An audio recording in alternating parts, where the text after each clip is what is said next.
வணக்கம். என்ன செய்தியை பார்க்க போகிறோன்னு கேட்டிங்கன்னா, ஆட்சியை பிடிக்கிறது அதிமுக, பட்டாசு வெடித்து கொண்டாடிய அதிமுக தொண்டர்கள், மண்ணை கவ்வுது திமுக, இனி எக்காலத்திலும் திமுக ஆட்சிக்கு வராது, அழுது புலம்பும் அறிவாலயம். உண்மைதானா என்று கேட்பீங்க. எல்லா தொலைக்காட்சியிலும் வந்துடுச்சு. அப்படி இருக்கும்போது இந்த செய்தி உங்களுக்கு தெரியாமல் இருக்காது. ஆனால் உங்களுக்கு ஒரு டவுட் இருக்கும். 22 கட்சிகளுடன் திமுக கூட்டணி வைத்திருக்கிறது. அப்படி இருந்தும் அதிமுக வெற்றி பெறுகிறது என்றால் அப்போ திமுக எங்கேயோ கோட்டை விட்டு இருக்கிறது. ஸோ எங்கே கோட்டை விட்டுருச்சு அப்படின்ற விஷயத்த இந்த கருத்து கணிப்பில் சொல்லியிருக்கிறாங்க. அதை பற்றி தான் விரிவாக பார்க்க போகிறோம். அதற்கு முன்பாக இந்த விவசாயியுடைய யூடியூப் சேனலை இது வரைக்கும் நீங்கள் சப்ஸ்கிரைப் பண்ணலைன்னா சப்ஸ்கிரைப் பண்ணிக்கோங்க. கொஞ்சம் சப்போர்ட் பண்ணுங்கள், மறந்துடாதீங்க. மேட்ரஸ் மற்றும் IANS இந்த 2 செய்தி நிறுவனங்களும் சேர்ந்து கருத்து கணிப்பு எடுத்து வெளியிட்டிருக்கின்றார்கள்.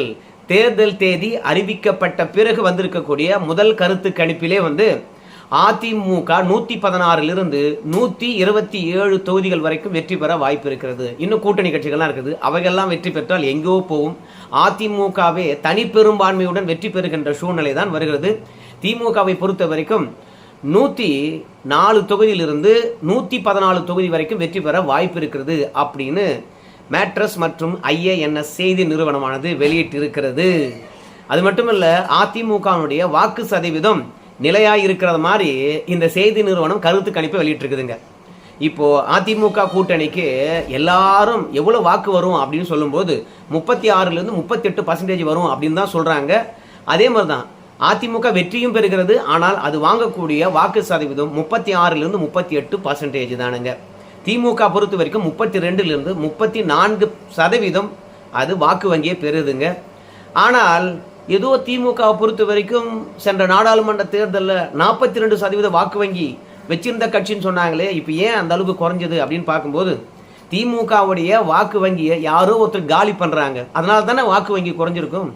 அதை தான் மேட்ரஸ் மற்றும் IANS செய்தி நிறுவனமானது தெளிவுபடுத்தியிருக்கிறது.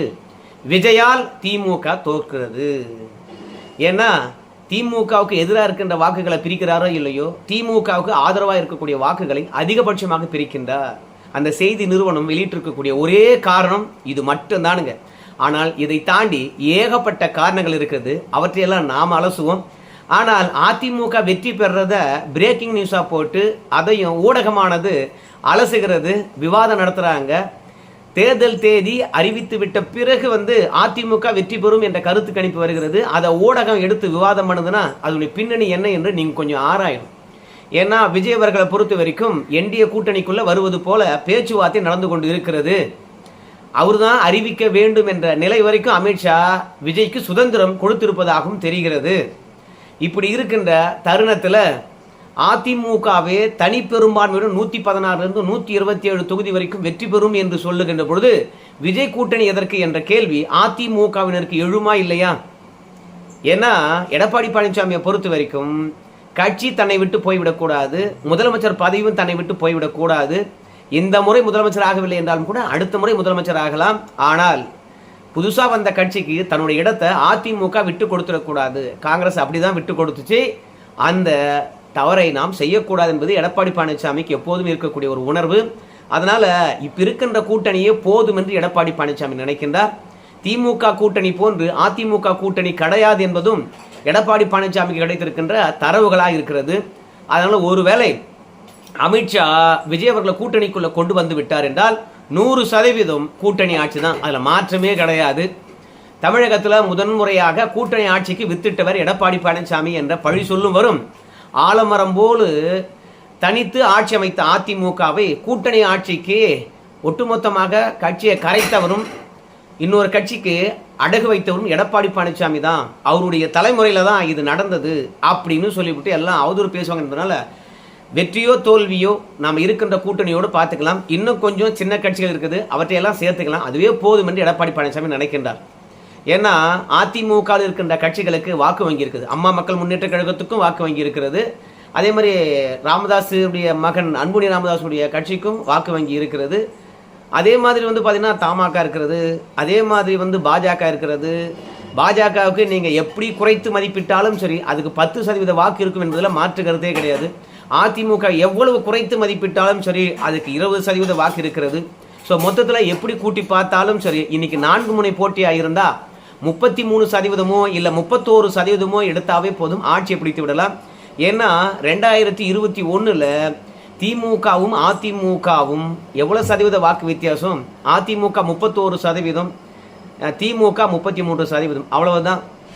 ஸோ 1.28% வாக்கு வித்தியாசங்கள் தான் அதிமுக திமுகவுக்கும் இடையில 2021 ஆட்சியை இழந்தது. ஆனால் இப்போ திமுக கூட்டணியில் 22 கட்சிகள் இருக்குது. அந்த 22 கட்சிகளில் எந்த கட்சிக்கு வாக்கு வங்கி அதிகமாக இருக்குது கொஞ்சம் திங்க் பண்ணி பாருங்க. விசிகாவுக்கா? கிடையாது. விஜய் அவர்கள் அந்த வாக்கை அப்படியே பிரிக்கிறார். ஆனால் அதிமுகவுக்கு விஜய் வந்துட்டாருன்னா மீண்டும் தலித் மக்களை பொறுத்த வரைக்கும் விசிகாவுக்கே வாக்களிக்க வாய்ப்பு இருக்குது அப்படின்னு எடப்பாடி பழனிசாமி நினைக்கின்றார். அழிந்து போன விசிகாவை மீண்டும் உயிர்ப்பிக்க வேண்டுமா, நாம விஜய் அவர்களை கட்சியில கொண்டு வந்து அப்படின்னு நினைக்கின்றார். காங்கிரஸுக்கு வாக்கு வங்கியே கிடையாது, தலைவர்கள் மட்டும்தான் இருக்கின்றார்கள். அதனால காங்கிரஸுக்கு எனக்கு தெரிந்து 3% 2.5% வாக்கு வங்கி இருந்தால் அதுவே பெரிய விஷயம். அப்புறம் திமுகவுக்கு, அதிமுகவுக்கு 20% என்றால் திமுக எப்போதுமே சரி அதிமுகவை விட குறைவான வாக்கு வங்கி பெற்ற கட்சி தான். அது ஒரு 19% இருக்கும். எப்படி இந்த 22 கட்சிகளையும் கூட்டி கழித்து பார்த்தாலும் சிறுபான்மையர் வாக்குகள் மட்டும்தான் திமுகவுக்கு பெரும்பான்மை. 19% திமுக, சிறுபான்மையர் வாக்கு ஒரு 15%, மொத்தமாக கூட்டினா 34%, அதிமுக 36%. ஸோ இப்போ இருக்கின்ற கட்சிகளின் அடிப்படையில் அதுலேயும் நம்ம அதிமுக பொறுத்த வரைக்கும் பட்டியலின வாக்குகளை போல சிறுபான்மையர் வாக்குகளையும் இன்னும் அதிமுக நம்ம சேர்க்கலை. அப்படி சேர்த்தா அதிமுக 38% வந்துடும், திமுக 36% வரும். 2% வாக்கு வித்தியாசம் நிச்சயமாக இருக்க வாய்ப்பு இருக்குது. ஆனால் இருக்கின்ற கூட்டணியே நம்மளது பெரிய கூட்டணி தான்.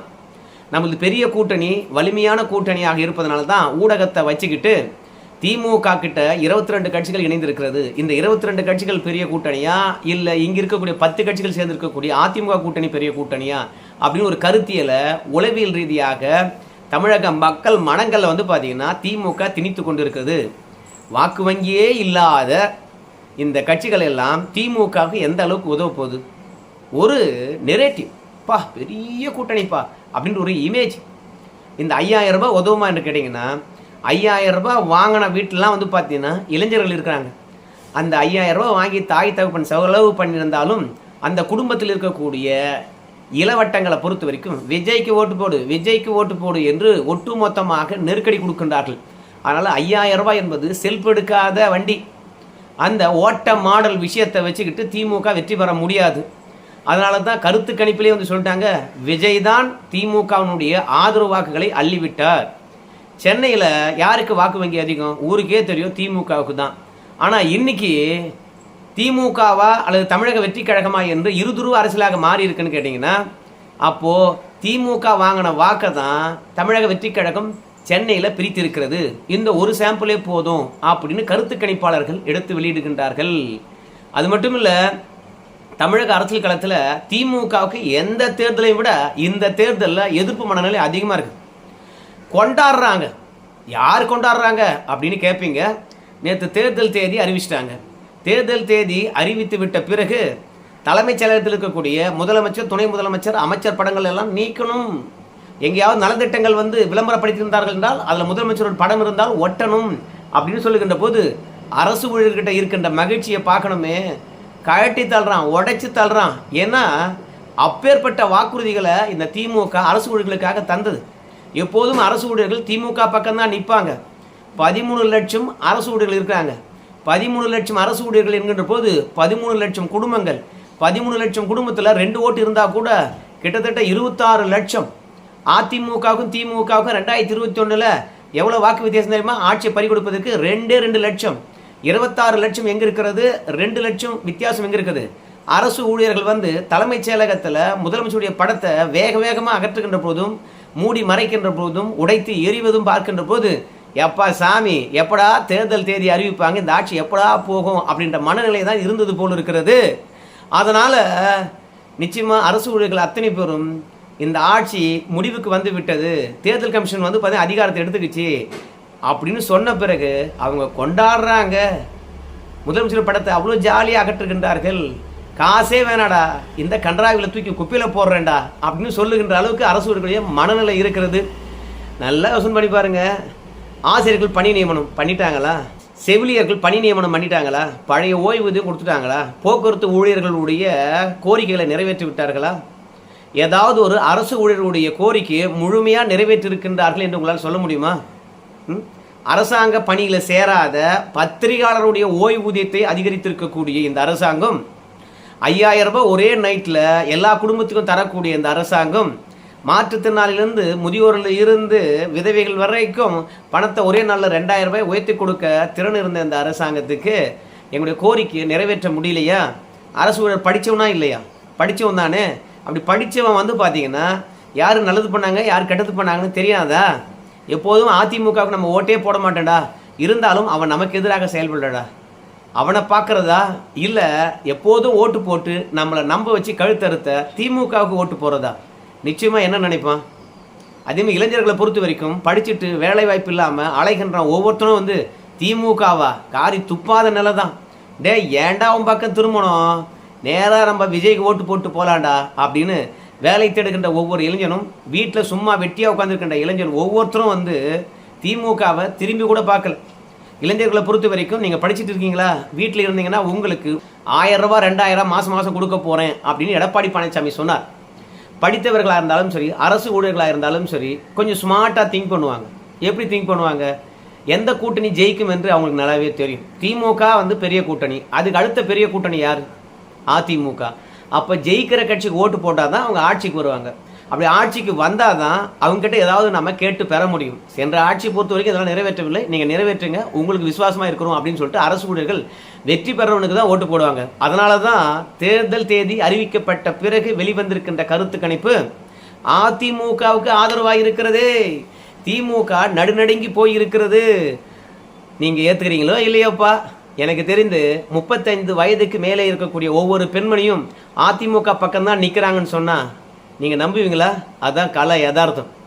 ஏன்னா 35 வயதுலேருந்து 60 வயது வரைக்கும் இருக்கக்கூடிய பெண்கள் சர்வசாதாரணமாக மொபைலை பயன்படுத்துகிறாங்க, குடும்பத்தில் அடிப்பட்டவர்கள். அதனால் எடப்பாடியார் ஆட்சி காலத்தில் இன்னைக்கு இருக்கின்ற பெண்மணியினுடைய வயது 35 இருந்தால் அன்றைக்கு 30 வயது இருக்கும். ஸோ திருமணமாகி 2 பிள்ளைகளை பெற்றிருப்பார்கள். அன்றைக்கு எடப்பாடியாருடைய ஆட்சியில் குடும்பம் நடத்துவதற்கு எவ்வளோ ஈஸியாக இருந்தது, இன்றைக்கி எப்படி இருக்குன்னு தெரியும். இரண்டாவது 35 வயது மதிக்கத்தக்க பெண்மணிக்கு 10 வயதுக்கு பெண் குழந்தைகள் இருக்கும். ஆனால் இந்த ஆட்சியில் பெண் குழந்தைகளுக்கு பாதுகாப்பு இருக்குதா? இல்லை பெண்களுக்கு தான் பாதுகாப்பு இருக்குதா? அப்புறம் இந்த ஆட்சியை உண்மையாக நீங்கள் சொல்லுங்கள், பெண்கள் ஆதரிப்பார்களா? ஏன் 35 வயசுக்கு மேலே சொல்கிறேன் அப்படின்னு கேட்டிங்கன்னா, அதுக்கு கீழே இருக்கிறவங்கெல்லாம் வந்து விஜய் பக்கம் போயிட்டாங்க. திமுக பக்கம் தலை வைத்தே படுக்கவில்லையப்பா. அதனால் திமுக பொறுத்த வரைக்கும் என்ன விளம்பரம் வேண்டுமானாலும் பண்ணலாம், இல்லை மீண்டும் 2000 ரூபாய் ஓட்டு கூட கொடுக்கலாம். ஆனால் எனக்கு தெரிந்து திமுக ஜெயிக்காது. இன்னொரு காரணத்தையும் சொல்லி இந்த வீடியோ முடிச்சிடுறேன். தெரிந்தோ தெரியாமலையோ இந்த திருப்பரங்குன்றம் விஷயத்தை கையில் எடுத்த பாஜக அவங்களுக்கு அது பலனை தந்திருக்குதுங்க. திருப்பரங்குன்ற மலையின் மீது தீபம் ஏற்றிருந்தாங்கன்னு வச்சுங்களேன், நிச்சயமாக திமுகவுக்கு இந்துக்கள் ஓட்டு போட்டிருப்பாங்க. இன்னைக்கு இந்துக்களை பொறுத்த வரைக்கும் 2% மக்கள் அதிமுக கூட்டணிக்கு தான் ஓட்டு போட போகிறாங்க. பாஜகவுக்கு ஏற்கனவே 10% வாக்கு இருக்குது. இந்துக்கள் வாக்கு வங்கி கிட்டத்தட்ட 5.5 கோடி வாக்காளரில் 2% கூடமா இந்துக்கள் வந்து எப்பா இந்த திமுக ஆட்சி இந்துக்களுக்கு விரோதம் ஆட்சிப்பா, கோயில்கள் இடிச்சானாங்க பாவிங்க, தீபம் ஏற்ற உடலை, 2வது கோயில் நிலங்கள் எல்லாம் குத்தகைக்கு விட்டுருக்கானுங்க. ஆனால் அவனுங்க என்ன பண்ணுறானுங்க அப்படின்ற எண்ணமெல்லாம் வந்து இங்கே இருக்கக்கூடிய இந்து ஆர்வலர்களுக்கும் இந்துக்களாக உணரக்கூடியவங்களுக்கும் நிச்சயமாக திமுக ஆட்சி வேண்டா வெறுப்பாக இருக்கிறது. அதனால் நீ என்ன தான் தலைகீழ நின்னாலும் சரி, இங்கே தமிழகத்தில் 2% குறைந்தபட்சம் இந்து வாக்கு வங்கியானது உருவாகியிருக்கிறது. பெரிய மாசான க்ரௌடு இந்து வாக்கு வங்கி உருவாகலை. அப்படி உருவாச்சுன்னு வச்சுங்களேன், முதல்ல நெத்தி நிறைய பட்டை அடிச்சுக்கிட்டு குங்குமம் வச்சுக்கிட்டு நாமம் போட்டுக்கிட்டு திருப்பதிக்கும் திருத்தணிக்கும் பழனி ஆண்டவர் கோயிலுக்கும் காவடி எடுத்துக்கிட்டு திரிவாங்க திமுகவினர். ஆனால் மௌன புரட்சியாக நிச்சயமாக சொல்கிறேன், 2% இந்துக்கள் வாக்கு வங்கியிருக்குது. அது திமுகவை காலி பண்ணுது. அதனால தான் பெரிய கூட்டணி 22 கட்சிகள் என்று சொன்னாலும் கூட அடுத்தடுத்து வருகின்ற கருத்து கணிப்பில் திமுக மண்ணை கவ்வுது. மொத்தத்தில் விஜய் அவர்களை பொறுத்தவரைக்கும் கூட்டணிக்கு வந்தாலும் சரி வராவிட்டாலும் சரி களமானது எக்கச்சக்கத்துக்கு திமுக எதிராக தான் இருக்குது. இன்னொரு விஷயத்தையும் சொல்கிறேன் பாருங்கள், திமுகவுக்கு தான் அதிக எதிர்ப்பு மக்கள் மத்தியில் இருக்குது. அதுக்கு காரணம் அதிமுகவோ பாஜகவோ இல்லை, புதிதாக கட்சி தொடங்கி இருக்கக்கூடிய நம்ம விஜய் இருக்கார் இல்லையா, அவங்க விர்ச்சுவல் வாரியர்ஸ் வந்து திமுகவை தாறுமாறாக கிழித்தெடுக்கின்றார்கள் சமூக வலைத்தளத்தில், ஒவ்வொரு ஊர்லையும் ஒவ்வொரு நகரத்திலும். ஸோ அந்த இளைஞர் பட்டாளமானது திமுகவுக்கு எதிரான மனநிலையை உருவாக்குவதனால அது அதிமுக தான் அறுவடை பண்ணும் அப்படின்னு சொல்லிட்டு எல்லாரும் சொல்கிறாங்க. கிட்டத்தட்ட 2006 திமுக ஆட்சி வேண்டாம் என்று முடிவெடுத்த மக்கள் அது போன்றது ஒரு எண்ணம் திமுக ஆட்சி வேண்டாம் என்ற முடிவுக்கு வந்திருக்காங்க. ஆனால் அத்தனை ஓட்டுகளும் வந்து அதிமுக கூட்டணிக்கு வந்தால் திமுக எதிர்க்கட்சியாக கூட வராது. என்ன ஒன்று, அத்தனை எதிர்ப்புகளையும் கொஞ்சம் விஜய் அவர்கள் பிரிச்சுக்கிறாரு. அதனால தான் திமுக பார்த்தீங்கன்னா ஒரு பெரிய வலுவான எதிர்க்கட்சியாக உட்காருது. இப்போ வந்திருக்கின்ற கருத்து கணிப்பின் அடிப்படையில் பார்க்கலாம் இந்த எதிர்ப்பெல்லாம் எப்படி சமாளிக்க போகிறாங்கன்னு சொல்லிட்டு. நன்றி நண்பர்களே.